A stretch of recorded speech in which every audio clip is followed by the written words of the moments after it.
para a gente começar. Então, galera, nós encerramos falando de tipo de movimento e comecei a falar um pouquinho de análise gráfica com vocês nos últimos minutinhos que a gente tinha de aula ali, só para a gente não perder tempo, mas eu vou voltar nessa análise gráfica. Quando eu falei de tipos de movimento, os tipos de movimento que existem na natureza são classificados de acordo com como a velocidade vai se comportar, ou seja, como a velocidade vai variar.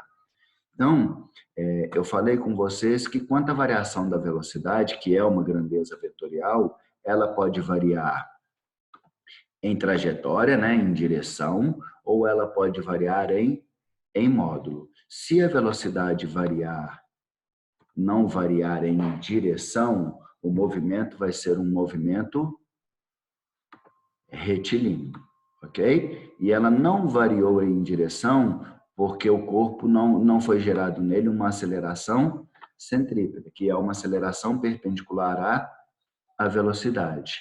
E se a velocidade não variar em módulo, nós chamamos esse movimento de movimento uniforme. E a velocidade não variou em módulo porque nesse corpo não existiu aceleração tangencial. Então, dentro da análise de movimento retilíneo uniforme, eu vou ter basicamente a análise da distância, do tempo percorrido e da velocidade, beleza? Uma vez que no movimento retilíneo não existe nenhum tipo de aceleração, tá? Então, quando a gente pensa num tipo de movimento, a gente tem que enxergar qual que vai ser o comportamento dessas grandezas ao longo do movimento. Uma análise qualitativa a gente já tem uma noção. Por exemplo, eu sei que em movimento uniforme, a aceleração é igual a zero. Consequentemente, isso faz com que a velocidade seja constante. Não é isso? E se a velocidade é constante, tanto na direção quanto no módulo, ele não vai variar de direção, vai ter um movimento retilíneo e a quantidade de metros que ele vai percorrer por segundo vai ser sempre a mesma. Então, com o passar do tempo, a distância percorrida por unidade de tempo é a mesma, porque a velocidade é constante e a aceleração é igual a zero. Ok?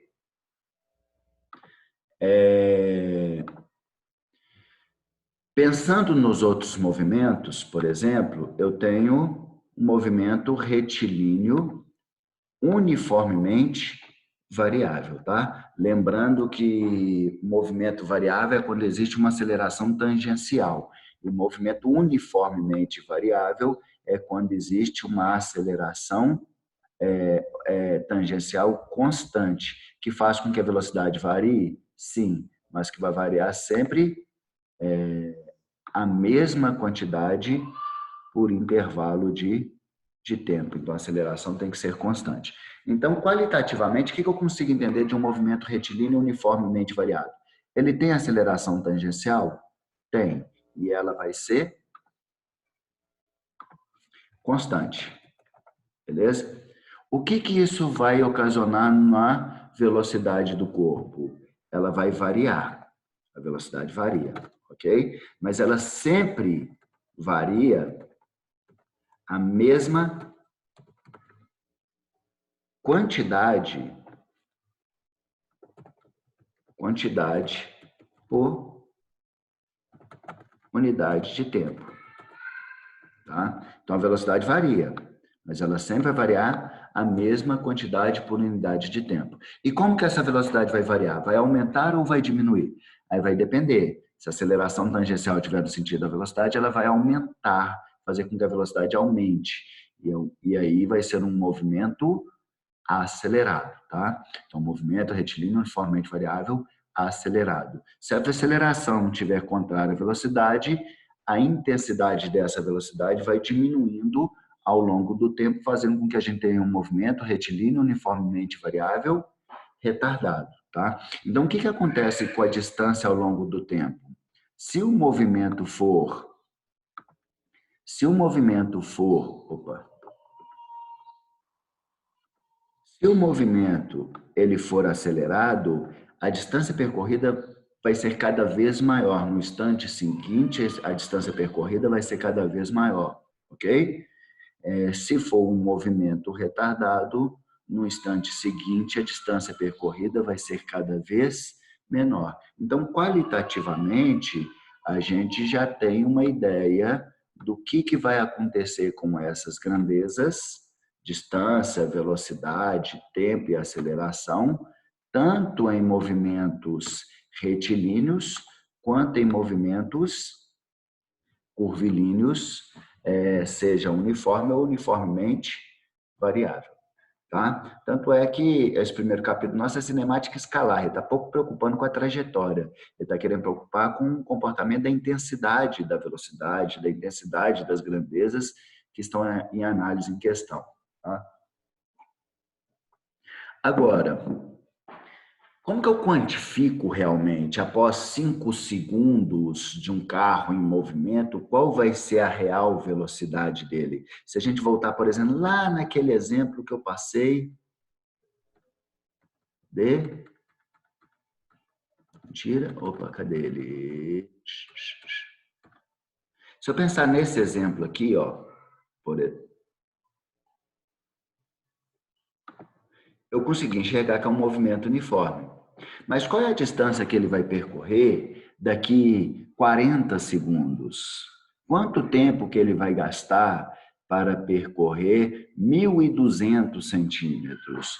Ou perguntando, em relação a este movimento aqui da moto, que saiu de A para B em 10 segundos e a velocidade variou de 0 a 8 metros por segundo. Esse corpo tem aceleração? Tem, porque a velocidade variou. Qual é o valor dessa aceleração? Qual foi a distância que este corpo percorreu de A até B? Então, quando eu vou quantificar o movimento, a gente precisa ter uma análise um pouco mais minuciosa, né? Então, quando a gente está estudando todo e qualquer fenômeno físico, o que a gente procura enxergar é a relação de proporcionalidade entre essas grandezas, o comportamento de uma grandeza em função da outra. O que vai acontecer com a distância ao longo do tempo em cada tipo de movimento? O que vai acontecer realmente com os ganhos de velocidade em movimentos que são variáveis, quanto que ele vai ganhar relativamente. Então, todo fenômeno aqui dentro de cinemática, a gente está comparando o comportamento de uma grandeza em função da outra. Então, todo o estudo nosso, ele vai girar em torno de funções. Tá? Na verdade, a física gera em torno de funções. Cada fenômeno tem grandezas diferentes, mensurações diferentes, né? Variáveis diferentes, mas que a gente está sempre enxergando o comportamento dessas variáveis, uma em relação à outra. E quando o Marco Túlio, por exemplo, está lá falando de uma função de primeiro grau, y é igual a x mais b, ele está falando qual é o comportamento da grandeza y, da variável y, em função da variável x. Ok? Beleza? Então, aqui é uma análise de uma variável em função da outra. Só que na física a gente não fala de y e x, nós falamos de distância, nós falamos de tempo, nós falamos de velocidade. Os nossos valores numéricos, eles têm sentido para a gente, né? Então, o nosso estudo ele vai girar todo em cima de análise de função, tá? Passando para o slide da frente, a gente voltando, quando a gente fala de função, vocês procuram enxergar sempre as funções em estruturas de equações. Só que as funções elas podem ser representadas de várias maneiras. Inclusive, a própria figura em si, ela nos dá uma representação de função. Tá? Então, por exemplo, se eu pegar, voltando, movimento uniforme. Se eu falar que a distância entre carros são sucessivas posições diferentes e que ele estiver deslocando e que o espaçamento entre as sucessivas posições forem sempre a mesma, no mesmo intervalo de tempo, nessa própria figura, eu já vou começar a enxergar, imaginar que tem outra situação do carro aqui, né, em outra posição, se essas distâncias entre este... Oi? Alguém está tirando dúvida? Então, voltando aqui. Se o espaçamento entre as sucessivas posições forem iguais no mesmo intervalo de tempo, na própria figura eu já consigo enxergar que a distância que o carro está percorrendo por intervalo de tempo é a mesma. Então, a intensidade do movimento é a mesma. Então, a velocidade é constante. Então, a aceleração é igual a zero. Se eu falar que esse espaçamento é de 30 metros e que o tempo foi, para cada espaçamento foi de 1 segundo, você já consegue enxergar que o corpo percorre 30 metros a cada segundo, então que a velocidade dele se mantém constante em 30 metros por segundo. Eu estou interpretando o comportamento de uma grandeza em função da outra em cima de uma simples figura, ok? Mas às vezes a função pode vir em forma de tabela, então ela vem em linguagens diferentes. Se elas vêm em linguagem diferente, vocês têm que ser capazes de lerem as diferentes formas de linguagem que contam a mesma história. Tá? Então, nesse caso aqui, está falando de um carro que está percorrendo um objeto, desculpa, que em tempo e em horas ele se encontra em posições diferentes. Se a gente parar para observar aqui, a cada 1 hora que variou, que se passou, a variação da distância foi exatamente de 30 quilômetros. Então, ele está variando sempre 30 quilômetros para cada hora de movimento. Então, esse objeto em estudo em questão, ele se encontra num movimento uniforme, velocidade constante, porque a variação da distância em função do tempo permanece sempre a mesma. E ainda eu consigo enxergar qual é a intensidade desse movimento, que é de 30 quilômetros por hora, e ainda eu consigo indiretamente enxergar que ele não tem aceleração tangencial, porque se tivesse aceleração tangencial, a velocidade ia variar e a distância percorrida por unidade de tempo também iria variar, ok? Nesse caso aqui, também está representando um outro exemplo de movimento uniforme. Só que aqui o tempo está em segundo.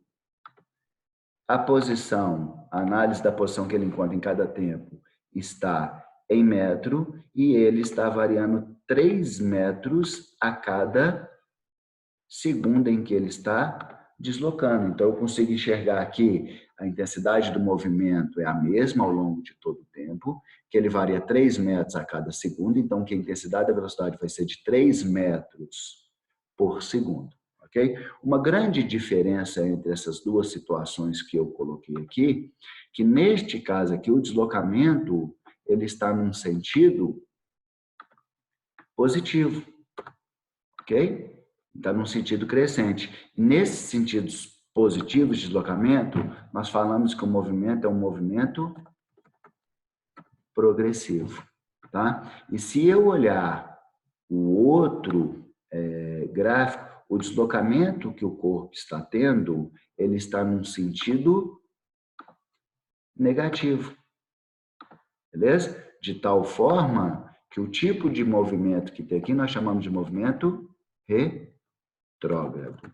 Então, retrógrado só está relacionado com o sentido do deslocamento, retrógrado e progressivo, tá? Não tem nada a ver com acelerado ou retardado. Tanto movimentos uniformes como movimentos variáveis, ele pode ser progressivo ou retrógrado. Quando vai ser progressivo? Quando a velocidade for positiva, quando o sentido do deslocamento for positivo. Quando que vai ser retrógrado? Quando o deslocamento for negativo. Tá bom? E às vezes eu pego essas funções, esses movimentos, e tento analisar o comportamento dessas grandezas, não pela imagem, não pela figura, mas sim por equações gráficas, né? Equações matemáticas, desculpa. Dentro das equações, por exemplo, o movimento uniforme, eu tenho velocidade média.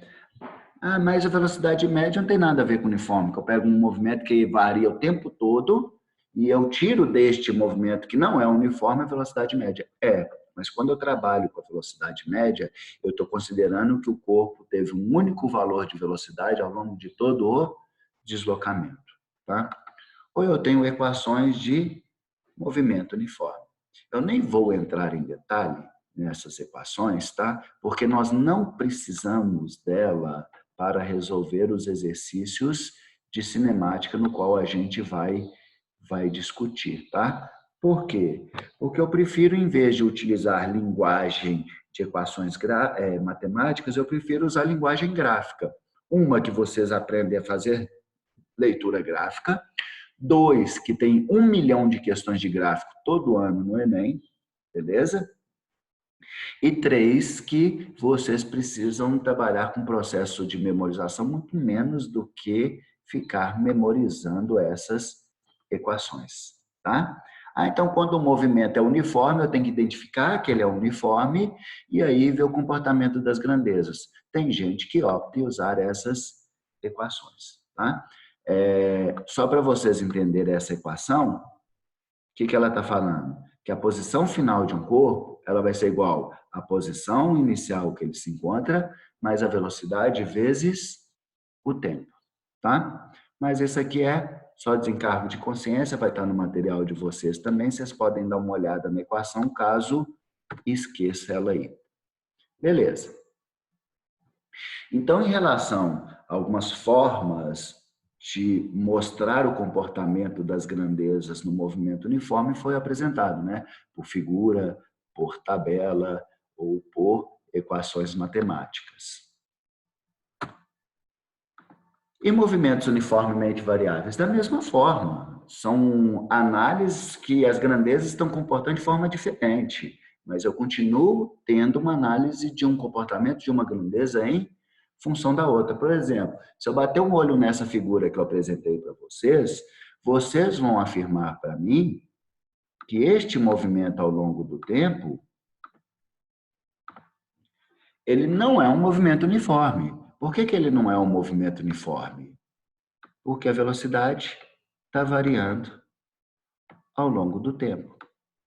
Beleza? Então, é um movimento variável. Se é um movimento variável, além da velocidade que o corpo tem, né, devido à existência de um movimento, além da velocidade, este corpo também vai estar submetido a uma aceleração. Qual aceleração? Centrípeta ou tangencial? Se a gente está falando da intensidade do movimento, a existência da aceleração tangencial, que é uma aceleração gerada no corpo na mesma direção do movimento, podendo estar no mesmo sentido ou no sentido contrário. Neste caso, a aceleração tangencial está no sentido contrário. Tá? Por que ela está no sentido contrário? Como é que eu sei que a aceleração tangencial está no sentido contrário? Que a intensidade do movimento só está diminuindo. Consequentemente, eu sei que o movimento que tem aqui é um movimento uniformemente, eu vou colocar uniformemente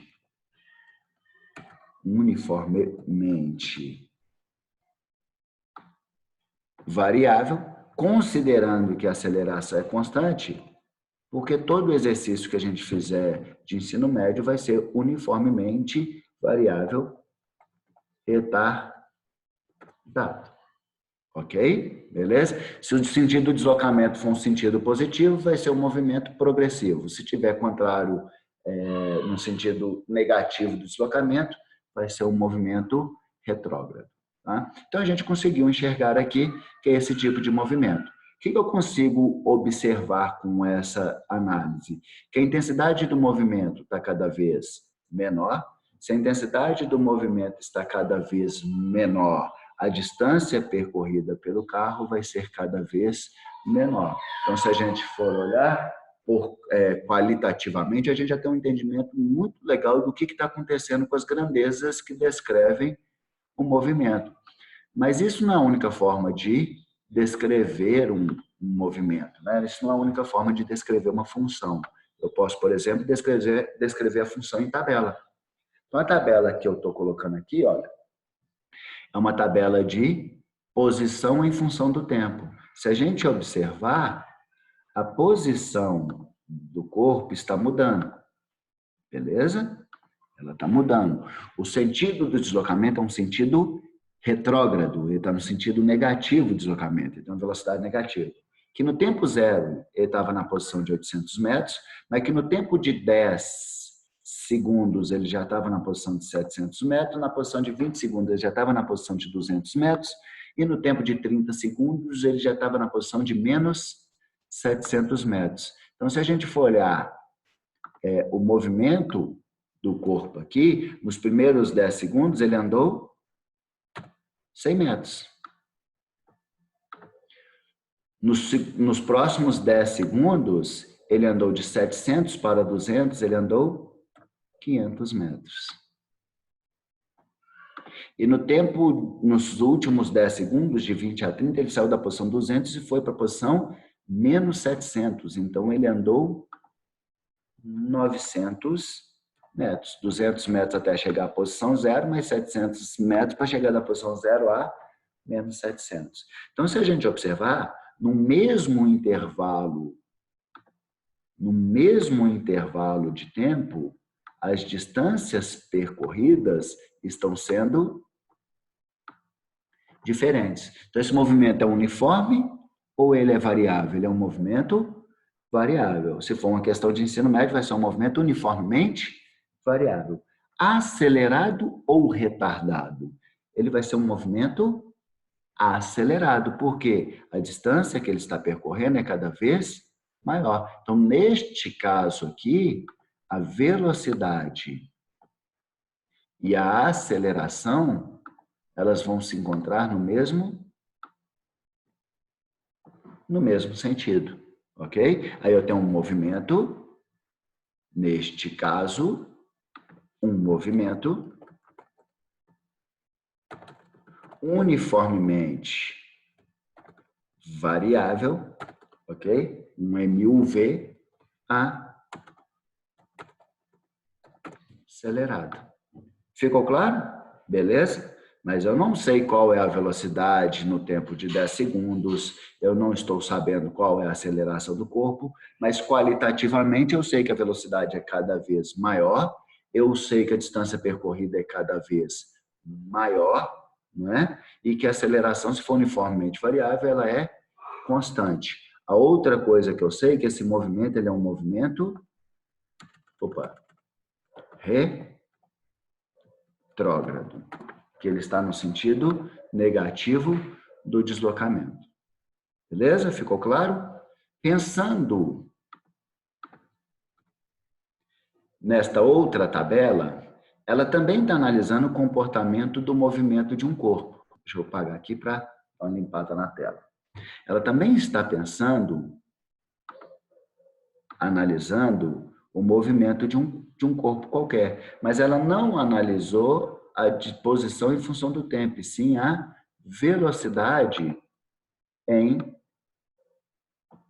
função do tempo, ok? O que eu consigo enxergar nessa situação? Que a cada segundo que passa, a velocidade está variando. Variando em quanto? 3 metros por segundo. Foi? Então, o que eu consigo já concluir aqui? Que esse movimento, por exemplo, ele não é um movimento uniforme, beleza? Ele não tem somente a velocidade. Ele apresenta a velocidade, mas também, obrigatoriamente, ele tem que ter uma aceleração. Por que ele tem que ter uma aceleração? Porque a velocidade está variando em módulo. Então, ele vai ter essa aceleração tangencial. No mesmo sentido ou sentido contrário à velocidade? no mesmo sentido. Por que que é no mesmo sentido? Porque o módulo da velocidade está cada vez maior, ok? Beleza? Então, eu consigo enxergar que a velocidade está aumentando. Quanto que ela está aumentando? 3 metros por segundo a cada segundo. Então, eu vejo que a velocidade sempre aumenta 3 metros por segundo em cada segundo. Consequentemente, eu consigo concluir que a aceleração é de 3 metros por segundo ao quadrado. Isso quer dizer que a cada segundo a velocidade está variando em 3 metros por segundo, ok? Mas eu não tenho aqui até o momento qual é a distância que este corpo percorreu, nessa análise qualitativa nossa, qual é a distância que o corpo percorreu no primeiro segundo de movimento, qual é a distância que ele percorreu no segundo e no terceiro segundo de movimento, tá? O que eu sei é que a velocidade dele, ela foi de 4 para 7 metros por segundo. Então, ele o tempo todo esteve com uma velocidade mais do que 4 metros por segundo, e o tempo todo, ao longo desse movimento, teve uma velocidade, nesse segundo, uma velocidade menor do que 7 metros por segundo. Então, ele andou mais do que 4 metros e menos do que 7. Aqui eu sei que ele andou mais do que 7 metros e menos do que 10, porque no segundo instante, ele começou o movimento, iniciou o segundo instante com 7 metros por segundo e terminou com 10 metros por segundo. Então, ele teve que andar mais do que 7 metros, porque o tempo todo, nesse segundo momento, a velocidade estava mais do que 7 metros por segundo e andou menos do que 10 metros por segundo, que a velocidade só vai chegar nessa intensidade quando ele chegar no segundo de movimento. Tá bom? Então, legal. E esse mesmo tipo de movimento ele pode ser representado por equação. Então, quando eu identifico um movimento e quero chegar nas relações, nos valores das grandezas, eu também posso utilizar de equações matemáticas que representam o movimento uniformemente variável. Que aí o trem já começa a ficar mais complicado, porque eu tenho mais equações, eu tenho equação de posição em função do tempo, eu tenho equação de velocidade em função do tempo e equação de Torricelli, que analisa o comportamento das grandezas sem relacionar com o tempo, tá? Mas essas equações, da mesma forma que no movimento uniforme eu não necessito das equações de movimento uniforme para chegar nos valores das grandezas, eu também não necessito das equações de movimentos uniformemente variáveis, tá? Por quê? Porque tem formas de enxergar o comportamento dessas grandezas muito mais visível, muito mais didático, muito mais fácil para a gente trabalhar, com operações matemáticas muito mais simples do que ficar trabalhando com essas equações doidas. Foi? Beleza? Então, a outra forma que a gente tem de enxergar o movimento dos corpos, o comportamento do movimento dos corpos a partir de funções, são a partir de análises gráficas. Tá? E essas análises gráficas, independente de qual fenômeno você está falando e quais grandezas vocês estão avaliando, sempre quando a gente vai trabalhar com gráfico, uma questão apresenta um gráfico, ou você vai construir um gráfico, você tem que enxergar que informações que aquele gráfico pode lhe dar. Tá? Então, quando eu falo de gráficos aqui, assim como aquelas tabelas, assim como o nosso desenho, o que ele está mostrando? O comportamento de uma grandeza em função da outra. Né? Aqui está Y e X, né? Mas em física a gente analisa grandezas físicas e não variáveis quaisquer. Então, sempre quando a gente vai falar de gráfico, primeira coisa que vocês têm que enxergar, que relações de proporcionalidades diferentes entre grandezas vão gerar perfis gráficos diferentes. Por exemplo, se é uma relação linear, vai gerar uma função de primeiro grau, vai gerar um gráfico linear. Se é uma função de segundo grau, ela vai gerar uma função, uma relação entre grandezas, que nós falamos que é uma relação parabólica. Desculpa minha parábola aí, não ficou muito bonita não. Tá? Eu posso ter relações que são inversamente proporcionais. Quando são inversamente proporcionais, o perfil gráfico gerado é uma hipérbole, ok? Eu posso ter relações entre grandezas que são exponenciais. Aí vão gerar gráficos que nós chamamos de gráficos exponenciais, ok? Beleza? Mas independente de qual perfil gráfico que você está estudando, qual fenômeno que você está estudando, quais grandezas que estão sendo trabalhadas, sempre quando vai trabalhar com gráfico, você tem que pensar imediatamente, galera, quais informações que ele vai te dar no eixo Y, no eixo X, beleza? Na inclinação, no eixo Y, facilmente é só olhar para o eixo Y de que informação se trata, é uma informação explícita, assim como no eixo X.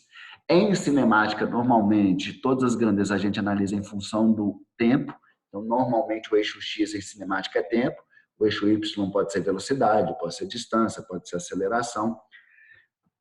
A inclinação, que sempre pode, sempre não, mas pode nos trazer alguma informação, e quando eu quero saber a informação da inclinação, eu pego a unidade de medida do eixo Y e divido pela unidade de medida do eixo X, e aí a unidade de medida resultante vai ser a grandeza em questão.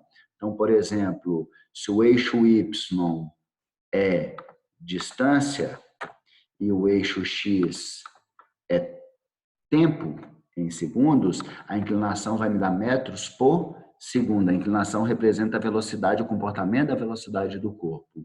Se o eixo Y é metros por segundo e o tempo é segundo, a inclinação desse gráfico, ele vai me mostrar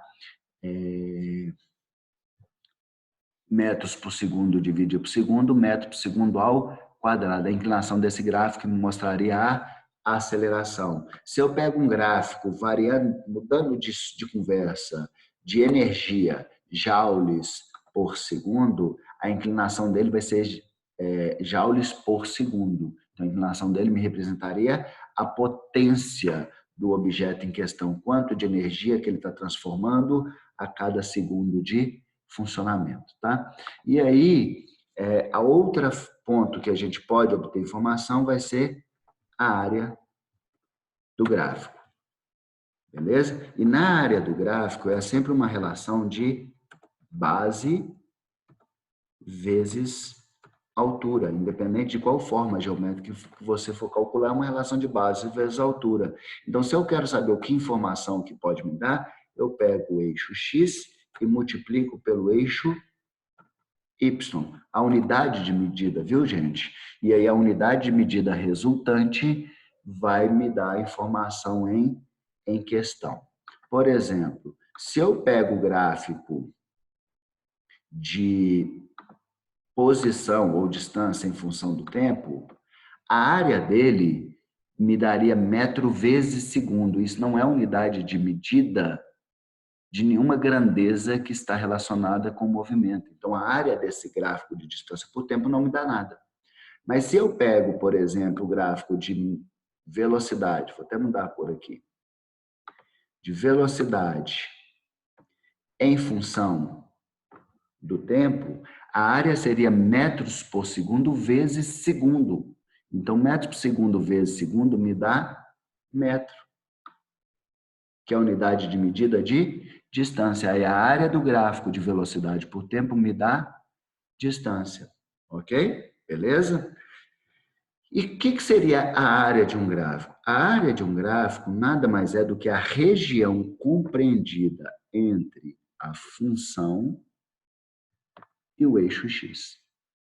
Ok? A área do gráfico é sempre a região compreendida entre a função e o eixo X, tá? Em questões a nível de ensino médio, quando a gente vai calcular essa área, nós só trabalhamos com movimento, com gráficos lineares para cálculo, ok? Gráficos mais complexos, como o que está à esquerda, a gente precisa utilizar uma ferramenta chamada integral. E aí foge da nossa ossada. Assim como inclinação. Inclinação, calcular a inclinação de funções lineares é variação de y ou variação de x. Mas se eu for calcular a inclinação de um gráfico que não é linear, cada momento ela vai ter uma inclinação, a função vai ter uma inclinação diferente. E aí, se ela vai ter uma inclinação diferente cada momento, a análise da inclinação é mais complexa. Eu preciso de uma ferramenta chamada derivada, tá? Mas que não são ferramentas a nível de ensino médio. Mas você já tem que ter essa maturidade sempre.